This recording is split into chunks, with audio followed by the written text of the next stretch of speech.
All right. Well, thanks so much again, everyone, for being here this afternoon. Really excited to work with all of you on this Salem parking analysis project. And for those who might not be as familiar with the project, I'll get into that in just a little bit. I have a bit of a presentation I'll run through today, and then we can have some good discussion about next steps and logistics for all of you participating in the overnight parking counts. This can be pretty informal, so as we're going along through this, definitely feel free to chime in, ask questions, whatever you think would be most useful. That want to make sure we're making effective use of this time, but also covering all the boxes we need to. So if there are things I'm not bringing up that you think are important for us to be considering, by all means, feel free to inject that into the conversation. So just a little bit about how we'll spend our time together today. But let's get started with a round of introductions. Again, great to have so many folks interested in this project and working together. Adi Nochur, I think I know most of you. I'm a senior transportation planner at MAPC, and I'm the project manager on our end for this study. And I'll pass it over to Elena. So let's just feel free to pass it around for the intros.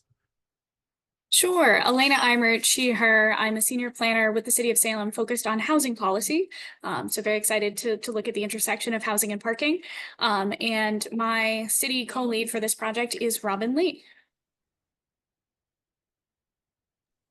Hi, everyone. I'm Robin Lee. I'm a planner with the city, working with the planning board, and happy to assist with this parking project as well. Although I unfortunately won't be helping out with the counts. I've been working on the survey aspect and especially focused on as it moves forward as well. So I'll pass it to Dan with the city as well. Hi, Dan, staff planner, City of Salem, and I am possibly going to be able to help out with the counts, so I want to know what's going on. Pass it up to Avanti. Yeah, thank you. My name's Avanti. I'm a senior planner, a senior land use planner here at MAPC. And I am currently living in Salem, so which I love. I'm in downtown, and yeah, I'll pass it to Julia.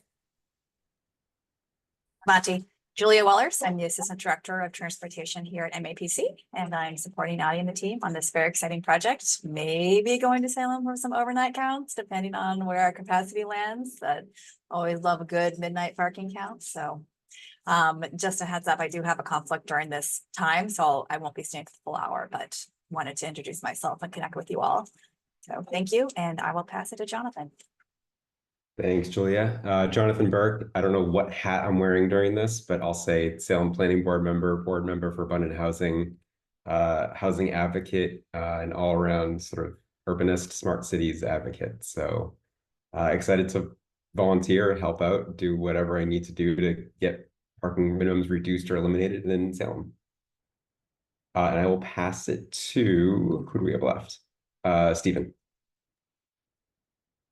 Thanks, Jonathan. My name is Stephen Larrick. I'm the Digital Services Manager at MAPC, also a Salem resident, also an alternate on the Zoning Board of Appeals. Also very excited about the idea of bringing some data to the conversation around parking reform. I would say one of the proudest moments of my career was eliminating parking minimums on Main Street commercial districts in the former city I worked for. I will hand it off to Sarah Scott from our team. Thanks. Hi, everyone. I'm Sarah Scott. I am a land use planner at MAPC, and I'm also the sub-regional coordinator for the North Shore Task Force, of which Salem is a part. So I'm here to just kind of learn about the project and observe and possibly get trained to be backup for doing parking counts as well. So I'm excited to see where this goes. Adi, I'll turn it back to you.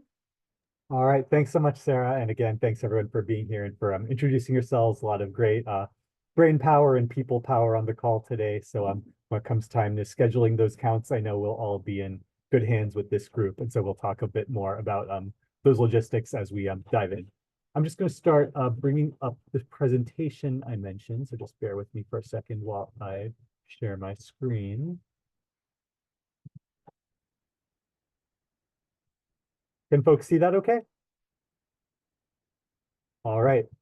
So like I said, again, feel free to stop me at any point, jump in, ask questions. This is our time together to make sure we're in good shape for this parking study. And I think we already are, but want to make sure we're covering all the bases as needed. So just by way of agenda, we've covered introductions. I want to give just a bit of context and background for this parking study and what we're hoping to get out of it. So I'll share some context, but definitely welcome the city to share anything additional as well.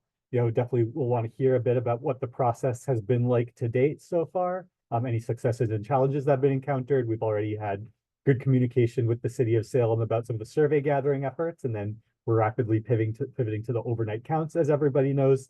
So we can talk about next steps and resources to support both of those efforts. Any outstanding property surveys that might still be out there, and then of course the counts, which I think of paramount interest to all of us. So that's just a little bit about how we'll spend our time together. And of course, if there's anything else to add, please feel free. And now just to put this Salem work in context a bit, increasingly these days, there's more and more attention being paid to the issue of parking reform at a local level. And MAPC has been involved in this space for a number of years, as I'll share momentarily. But these graphics on the right really illustrate the need to get parking right in our cities and towns. There's so much parking that sits underutilized.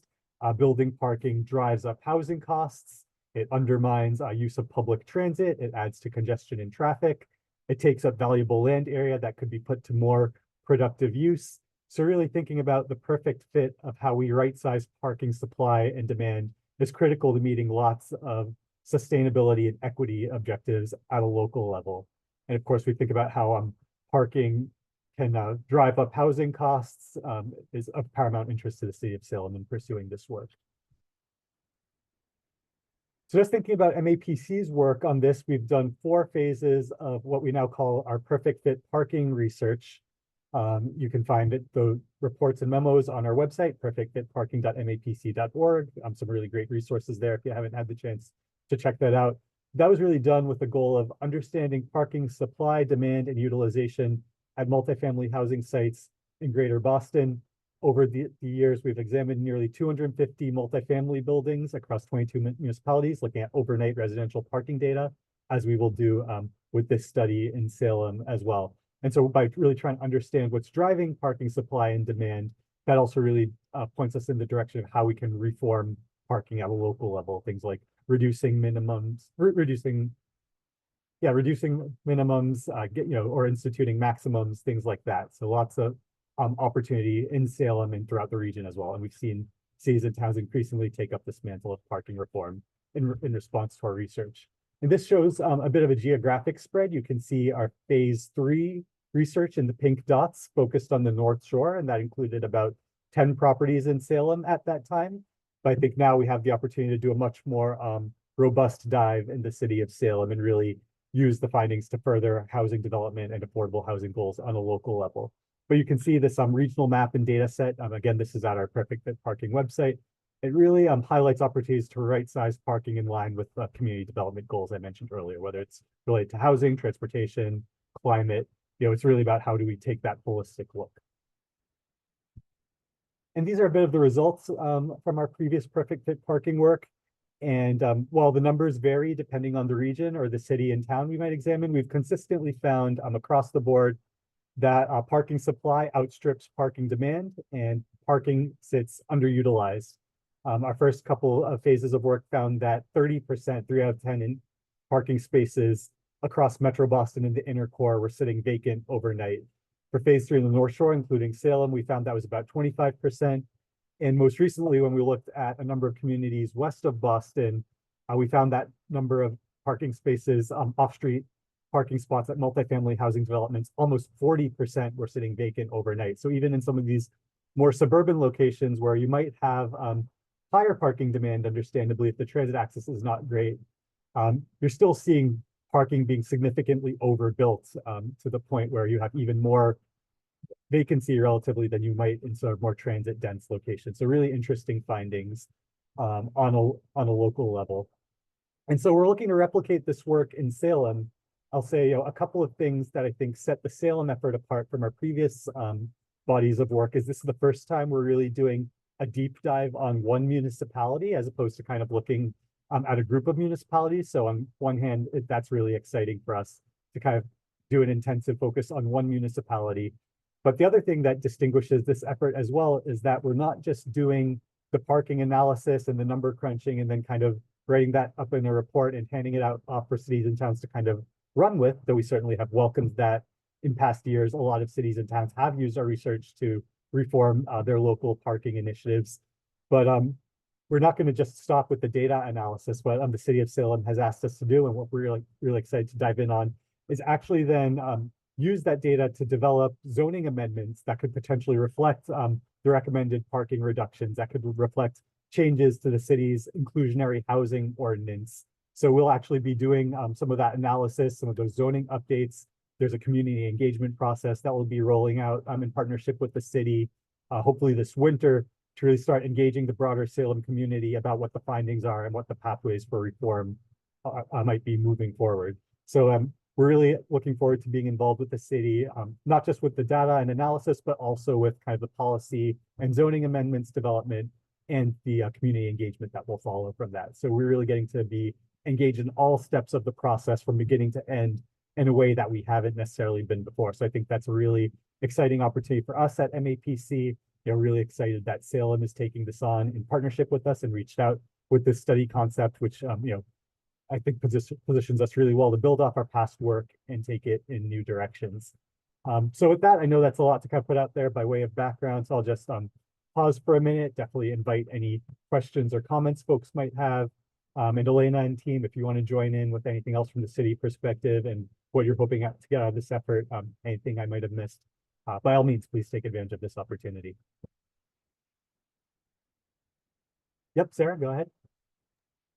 I'm curious if you're planning on distinguishing between market rate and affordable housing. Yes, absolutely. And that's something that's come up in previous phases of research. And, part of our survey and data collection, does ask the property managers to indicate, what percentage of units are affordable on site. I don't know specifically for some of these properties, which ones are 100% affordable versus which might be a mix, which one might be market rate, but we will have that data. Elena can maybe share a little bit more about the specific properties we'll be looking at. But I will also say that from previous phases of perfect fit parking research, we have found that, I should have mentioned this as part of the overview as well, is that we found that the biggest driver of parking demand is parking supply. Literally, the more parking you build, the more it will be used. But we will also find that the more affordable units on site, the lower the parking demand is, and also the more jobs are accessible by transit, the lower the parking demand is. So definitely affordability is one of those variables that we'll be analyzing as part of this effort. And we can go into more detail about specific properties too. But Elena, you have any thoughts or comments to add on that? I would just add that, yes, that was an intentional part of the site selection that we undertook to make sure we had sort of a vast array of project sites, some that are owned and operated by the Salem Housing Authority, some which are operated by local CDCs, and then also including properties which include affordable housing as part of the city's previously held planning board policy, which is now our inclusionary housing ordinance. So that's definitely an element we're looking at very closely, and are in fact trying to, via direct outreach, perhaps bring on some more 100% affordable developments, so that we might have more robust data when we're looking at that angle and parking requirements. Okay, yeah, I was just curious because when I worked in Cambridge, they were doing this parking study. And I remember our PTDM officer had these community conversations with folks who lived in affordable housing in the city. And they were just talking about the importance of having parking available for them to be able to stay connected to their communities.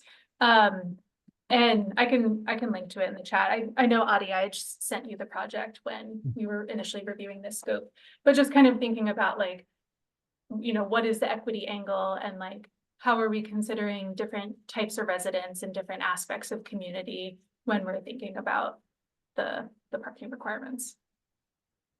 Yeah, absolutely, Sarah. And just to kind of speak to that in a little bit more detail, when we think about the community engagement process that the city will be rolling out this winter, I think the idea is to hold at least one citywide meeting, but then to also potentially think about, depending on what the parking data shows, how we might do more targeted neighborhood specific engagement and, reach the, diverse demographics within Salem, but also how those parking policies can be tailored to meet those local needs on the ground. So I appreciate you bringing that up. Stephen, I see your hand up. Yeah, thanks, Adi. Yeah, I guess just as a member of the data services department at MAPC, I have some questions regarding that aspect of it. And as a resident, I know that Salem uses Passport for some of its parking management, including at the meters, as well as recently to kind of manage resident parking passes. I'm curious if the city has access to any of that data, and if kind of reviewing that data as part of the study would be in scope or out of scope. I can Elena, jump any in. thoughts there? At this time, we're only looking at off-street parking. So we're not looking at, well, with one potential exception, we're not looking at garage passes. Jonathan actually did bring up the fact that this building has some spots via pass available to residents at Museum Place Garage, I believe. And we may have a conversation about looking at that as a potential case study, but largely we're looking at off-street parking requirements and buildings which currently provide some parking on site to their Got it. residents. And kind of same for like the municipal lot off of Derby Street or others where you use the app. Okay. Yeah. But I love your visioning and would love to work with you on potentially future scoping around that topic. Elena, anything else you want to add about the study more generally, or kind of the city of Salem's goals coming out of this before we continue? Just very briefly for some local context, within the city of Salem, our sort of overall ratio is 1.5 spaces to one residential unit. There are certain zones which vary from that, but that's sort of the overall current context of our parking requirements.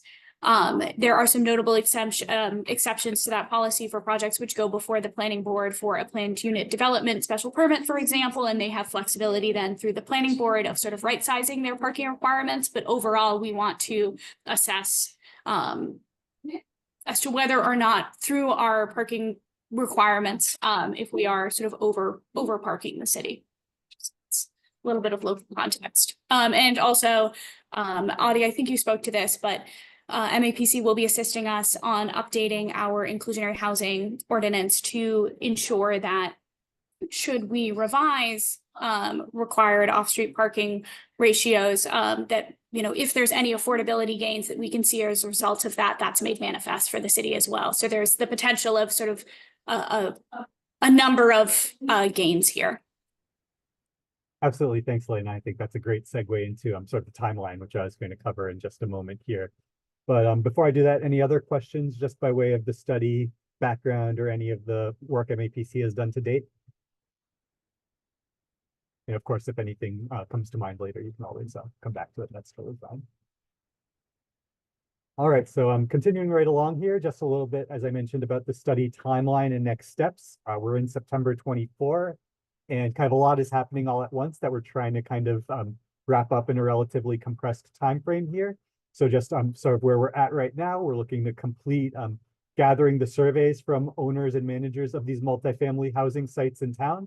These surveys give us a lot of really good background information on the property characteristics, number of units, number of affordable units, the price points they're rented or sold at, the amount of parking that these building owners and managers think they have on site. So a lot of really just valuable background information that we'll analyze as part of the next steps coming out of this data collection effort. So we've also been reaching out to multifamily property owners and managers. We want to work with them to make sure we're scheduling the counts, or at least giving them a heads up that we're going to be on their property at a certain date and time. For the garage access, some additional coordination might be needed, but it sounds like that might just only be the case for one site as it stands right now. We can talk about that in a bit more detail. And then, of course, we want to pivot pretty quickly to conducting those overnight parking counts. So towards the end of this discussion, hopefully we can start to schedule that, or we can think about what the next steps towards scheduling that might be, working, of course, with all of you on that, because we want to try and get as much of this done as possible before October, when we know in Salem but the tourist season starts to kick in and, parking behavior might be a bit more variable. So that's kind of a little snapshot of where we are right now and what sort of the immediate next steps are. And so we'll speak about all this in a bit more detail shortly. And then just a little preview of what's to come. We want to spend the fall, hopefully in October and November, analyzing and evaluating the parking data that we'll gather, both from the surveys and the overnight counts, kind of looking at all of that together. And then based on what that data points us to, we want to start developing initial recommendations around what a parking reduction could be, what the updates to the inclusionary housing analysis might be, and engaging the community about that. So really looking at the winter for starting to develop some of those recommendations and that community engagement. And then as we move a little bit more into the spring, that's when, as Elena indicated, we'll want to be developing zoning amendments that reflect those recommended parking reductions, that reflect those adjustments to the city's affordable housing and inclusionary housing policies. And as part of that, we also want to update the economic feasibility analysis, which is triggered as part of the state's 3A guidelines with respect to if inclusionary housing policies are affected, you need to run this economic feasibility analysis. So again, this points to how we're going to be involved in not just doing the data analysis and handing it off to the city, but then really being part of the process that develops those follow-up policies and ordinances that reflect the change coming out of this study. So here we can talk a little bit about the survey gathering. The city has been putting in a lot of effort here with emails, I believe some one-on-one follow-up as well. These are just some of the tactical pieces that we could consider. And so this is a little bit of inside baseball here, some potential incentives we can offer property managers to help complete the survey. I'll try to get as much of those done by this week, ideally, if possible. So far, we do have 8 properties that have completed the survey, so we do have a pretty good starting point here. I think the city was reaching out to about 15 or 20, so hopefully there's a few more that will come in and really give us a robust base of properties to work with and gather additional data from. So Elena, anything you want to share by way of updates or next steps here? Yes, I would just mention that Robin has been such an incredible assist on this effort. And since we've last connected, Audie, I think we have about 4 additional properties which we've made contact with, I think largely via phone calls, who have committed to submitting the survey. And I'm optimistic about an additional 2. So perhaps as much as high as 6 additional properties coming online with interest. Okay, that's great. So in addition to the 8 we have, we could have as many as 12 to 14 there. Great. So we'll look forward to hopefully a few more of those surveys coming in over the next couple of days, give us more to work with. And then pivoting into the parking counts, as we mentioned, a few next steps and logistical considerations here. Just giving the property owners and managers a heads up that will be coming to their properties, so we can talk a little bit more about the scheduling and what that looks like. We do have some email templates that we can provide. Of course, wanting to coordinate the garage access as well, if some kind of key card or something is needed to access some of these facilities. We advocate that these counts take place after 11 p.m. on a weekday, Monday, Tuesday, or Wednesday, because that's presumably when most people are at home and you're not really having weekend travel behavior interfere with the equation. And of course, as mentioned earlier, we want to get as many of these counts done as possible before the October tour season and other haunted happenings kick in Salem. This probably won't be an issue for us, but also want to avoid holiday weeks when travel behavior might be affected, or when there's snow on the ground. I don't think we'll have any issues with that in September.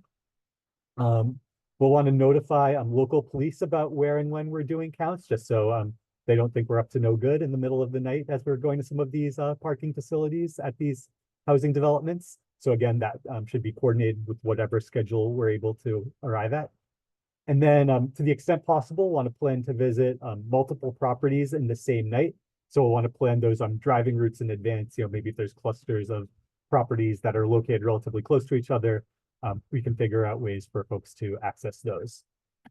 So that's kind of just one part of the logistical considerations here. The other piece to consider is we also want to create data sheets for each of the properties that we'll be visiting. We can provide templates for those. And I'll actually walk through a sample data sheet in just a few minutes here that kind of shows you an example of what it looks like when we go out to these properties to gather that data. As part of that include aerial and street view images so we can understand what the parking on site looks like. We encourage folks to visit sites in teams of two, with one person driving and another person taking notes. No need to leave the vehicle when conducting counts. If you're sort of sitting in a parking lot, you could drive through the lot. You maybe can use one of those handheld clickers, take notes on a notepad. We can also would love to consider having, depending on capacity and scheduling, having multiple teams out on a given night and sharing contact info so you can be checking in with each other, troubleshooting as needed. There's always strength in numbers when you're doing this, both when it comes to having a partner along with you for the sites you're visiting, and then knowing that you might have another team that's out there visiting sites in another part of town as well. And just continuing on the logistics of conducting the parking counts, as mentioned earlier, complete the data sheets and take detailed notes and photos. The more, the better. When in doubt, better to have more rather than less. We can always figure out how to cull things down and what's most useful, but always good to document those observations in the field. So, of course, number of the vehicles parked on site, confirming the number of spaces available on site. The property owners and managers that have completed the survey would have already reported this to some extent, but we want to field test that and confirm that. So sometimes there might be minor discrepancies with what we observed compared to what was reported on the survey. In those instances, we go with what was actually observed in the field as kind of final numbers. Of course, also want to know if any parking spaces are allocated for specific uses or users. Maybe some spots are designated for visitor parking, some are handicapped, some might be for management or for car sharing, electric vehicles.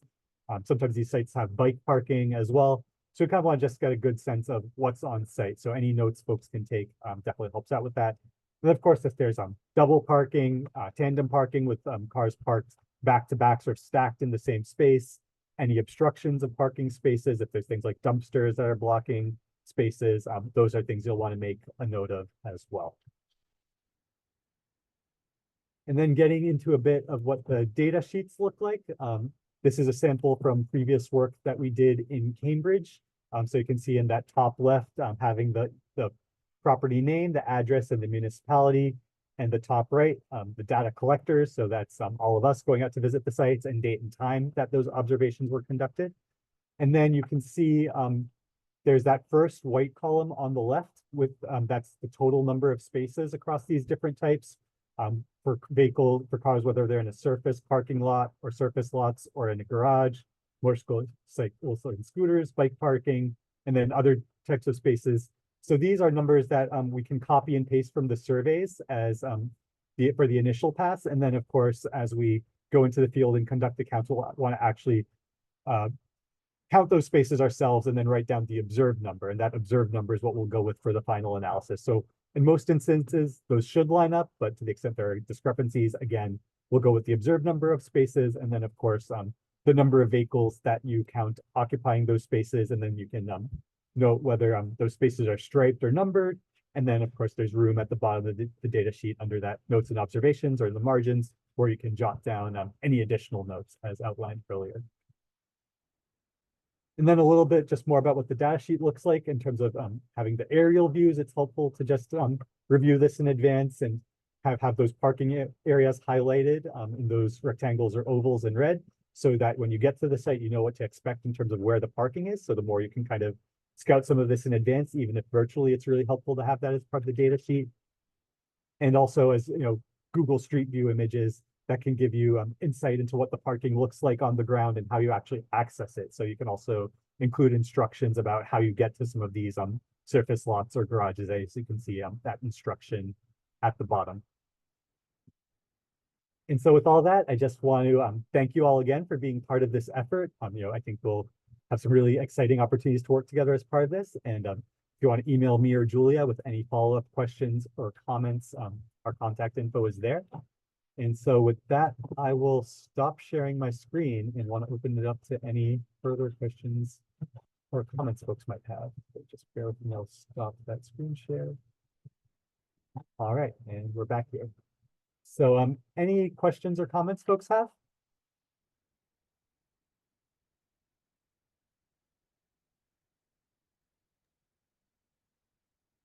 This is a comment that I'll Mhm. offer. I think the city will largely act as sort of the convener and the brain in terms of scheduling. So I will share with you all, either happy to do it now or send it to you and you can complete it in your own good time, just an Excel sheet that notes your availability on the upcoming evenings we'd be looking at or considering for the counts, and then we'll select what nights make the most sense and then create teams and then specific location assignments from that point on. Audie, I'll run this by you, but just we were looking at next week as a possibility, but given the sort of limited time there to both gather the teams and also alert the properties, I think it may make sense to largely look towards September 23rd through the 25th. So that's not this coming, but the following Monday, Tuesday, and Wednesday. So if everyone could look at your calendars for those dates, let me know your availability, then we will hopefully early next week be able to then share out with you the materials that Audie just walked us through, sort of gussied up for every development that we will be asking you to visit. And we will also put the teams together. Ideally, it will be an MAPC staff person or city staff person with a volunteer, and we'll vet those in advance. Yeah, that sounds great, Elena. That was going to be one of my questions was, definitely, I know we had looked at next week, but there is still, a fair number of materials to prepare, and you probably also want to touch base with some of the folks on your end. So I definitely wanted to defer to you on that. So I think, taking the time to get this right makes a lot of sense. And if we want to front load those counts to, Monday, Tuesday, Wednesday, the 23rd through the 25th, the week after next, I think that gives us plenty of time to get all the materials right. So hopefully some more surveys come in and we can really take the time to plan this out. So yeah, I think if you're able to share that spreadsheet out where all of us can indicate our availability, and then you can let us know kind of what the routes and team assignments might look like. I think that makes a lot of sense. I just And I wanted will to share. also just, No, go ahead, Elena. sorry, Stephen. I just also wanted to note, when I send out the availability, also feel free to send back to me if there are desired locations within the city you would like to do counts. We do have a fair number of sites, which are in the downtown where I know a number of people live and are also potentially more walkable should folks want to do this if they feel comfortable walking. So you can also just provide to me some, additional preferences in your responses, and we'll factor that into our assignments as well. I think that answers my question. I just wanted to, I am recovering from an Achilles injury, so I can't drive right now. But maybe counterintuitively, I can walk or hobble. So I'll just make a note of that. And I did hear that we're going to be paired up, so I can certainly be if someone else is driving, I can certainly be a note taker.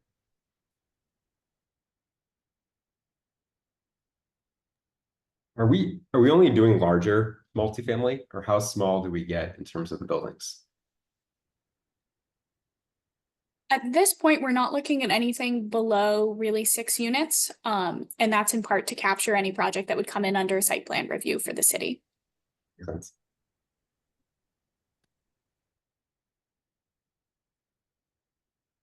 All right. Any other questions or comments before we wrap up? Just to give my wife a heads up, what time of night are we thinking? So it would be after 11. So hopefully, you're not necessarily staying out till 2 in the morning if, it's a handful of sites and they're relatively closely located. So, definitely on, somewhat on the later side, but hopefully not too late, if that helps. No worries. I'm a night owl anyway. Yeah.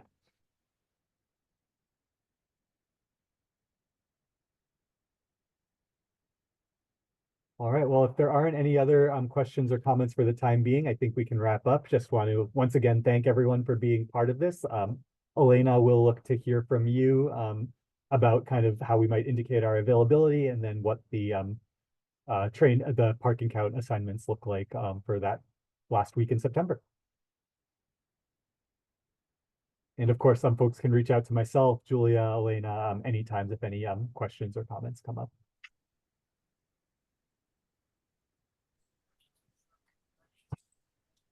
Thank you so much, Audie, and thank you so much, everyone. Robin, I'll come by and we can chat about city next steps. Sure. And Elena, if there's anything you need from me, definitely keep me posted. I can get we a will. couple of these things over to you. Yep, perfect. All right. Well, thanks again, everyone. Have a good rest of your afternoon and see you out there soon. Thanks, everyone. Abby. Take care.